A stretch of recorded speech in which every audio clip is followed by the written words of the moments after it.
ఈరోజు టాపిక్ అల్లం వెల్లుల్లి పేస్ట్ని నెల పాటు పాడవ్వకుండా ఫ్రెష్గా ఎలా ఉంచుకోవాలో ఈ వీడియోలో తెలుసుకుందాం.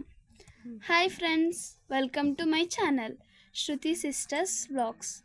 నేను, మా చెల్లెళ్ళు, మా తమ్ముడు అందరం కలిసి మా మమ్మీకి హెల్ప్గా వెల్లుల్లిపాయ పొట్టు అయితే తీస్తున్నాం.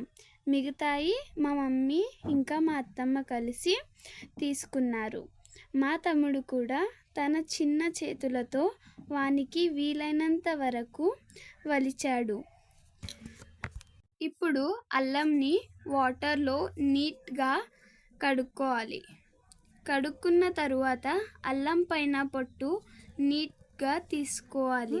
తరువాత అల్లం వాటర్లో మంచిగా కడుక్కున్న తరువాత ఆరబెట్టుకోవాలి. లేదంటే ఒక క్లాత్లో వేసి వాటర్ పోయేంత వరకు తుడుచుకోవాలి.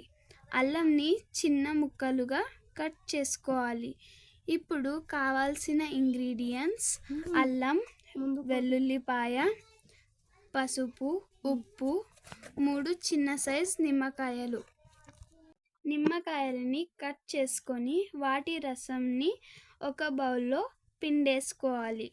ఇప్పుడు ఒక మిక్సీ జార్ తీసుకొని అందులో అల్లం మరియు వెల్లుల్లిపాయలను వేసుకోవాలి. అందులో కొద్దిగా ఉప్పు, చిటికెడంత పసుపు వేసుకోవాలి. తరువాత మెత్తగా గ్రైండ్ చేసుకోవాలి. చెప్పడం మర్చిపోయాను, అందులోనే కొంచెం నిమ్మరసం కలుపుకోవాలి.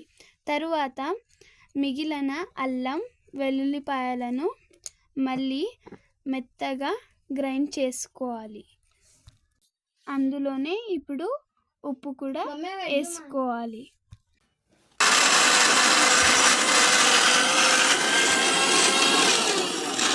మళ్ళీ ఇక్కడ ఒకసారి కలుపుకొని మళ్ళీ మెత్తగా గ్రైండ్ చేసుకోవాలి.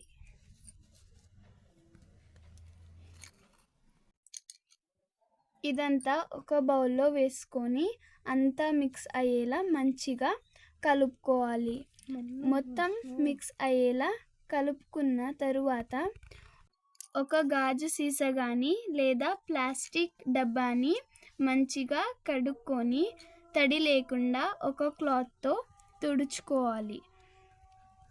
తరువాత మొత్తం పేస్ట్ని ఆ డబ్బాలో వేసి స్టోర్ చేసుకోవాలి.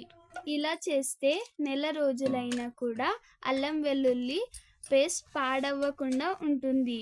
అదే కాకుండా ఎప్పుడు డబ్బా తెరిచి చూసినా ఫ్రెష్గా ఉంటుంది. మా యూట్యూబ్ ఛానల్ని మీరందరూ సబ్స్క్రైబ్ చేసుకోండి. ఈ వీడియో నచ్చినట్టయితే లైక్ చేయండి, షేర్ చేయండి, ఇంకా కమెంట్ కూడా చేయండి.